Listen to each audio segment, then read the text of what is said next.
قلت لكم مين فرغلي الاصلي ومين كبده الشرقاوي الاصلي، تعالى اقول لكم مين نيفا النجاحي الاصلي. يلا بينا.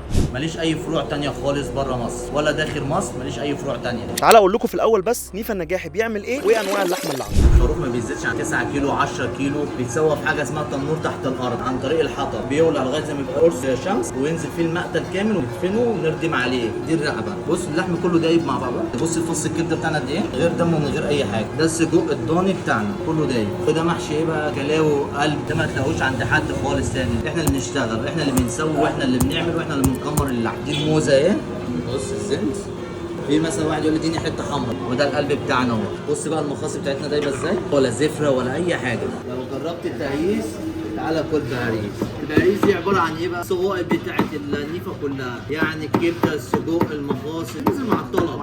ده الاجرام، ده طبق الاجرام كله. ده ربع مشكل دوت، في حتت من الموزه وحتت من الزند وحتت من الرقبه. السجق ده والكبده. انتوا عارفين اصلا نيفا النجاحي بقاله كام سنه؟ محل نيفا النجاحي دوت بقاله 150 سنه. ده الحاج حسين كبير، ده مؤسس المحل ومؤسس حاجه اسمها نيفا النجاحي. وبعديه ابنه الحاج شعبان، وبعد كده الحاج انور والحاج حسين. ده الجيل الثالث. الجيل الرابع بقى اللي هو ايه، الحاج شعبان الله يرحمه. الجيل الخامس بقى اللي هو اعوذ من كلمه انا مصطفى النجاحي، وفي يوسف النجاحي وفرج الله النجاحي ومصطفى برضه النجاحي. احنا الجيل الخامس في قلب المحل هنا، ان شاء الله يبقى فرع واثنين وثلاثه. نخش بقى على مرحله الاكل. كل الجمال اللي احنا شفناه ده بقى ناكله وندوقه واقول لكم طعمه. جبت ربع مشكل مع طحينه خيار مخلل وطماطم. ناخد بقى حته من الموزه كده، اوبا الله اوبا الله، دايبه كده زي ما انتم شايفين. صعب ان انا اوصف واشرح عشان هي الصوره والفيديو قدامكم باين كل حاجه، باين قد ايه مستويه، قد ايه دايبه، قد ايه حته لحمه مش طبيعيه. نغرق كده في الطحينه، بسم الله، خطيره. نخش بقى على السجق حبيب قلبي. اكيد انا عمري في حياتي ما اكلت سجق بالطعم ده ومختلف تماما. نغرقه طحينه.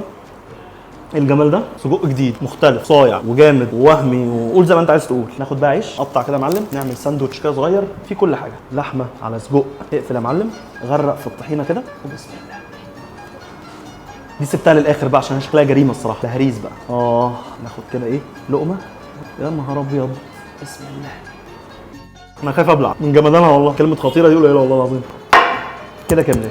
انا عمري في حياتي ما اكلت لحمه دايبه ومستويه سوى ده ولا الطعم ده، وكواليتي اللحمه باين قوي. اللي ما اكلش هنا في النجاحي فايته نص عمر. هو المكان ده مش مستاهل شير ولا سيف ولا منشن عشان مصر كلها عارفاه، بس المعلومه الجديده اللي ممكن معظمنا مش عارفها ان هو عنده فرع واحد بس. 24 شارع الفحامين، الغوريه في الحسين. مشوار للاسف بس يستاهل. هتخش كده جوه اجواء لطيفه وانت داخل كده وانت بتتمشى لحد ما توصل لنيفا النجاحي عشان تاكل احلى لحمه ممكن تاكلها في حياتك. نيفا النجاحي ما عندوش غير فرع واحد اللي انا فيه دلوقتي في الغوريه. اوصل الغوريه واسال فين نيفا النجاحي، 1000 مين يدلك.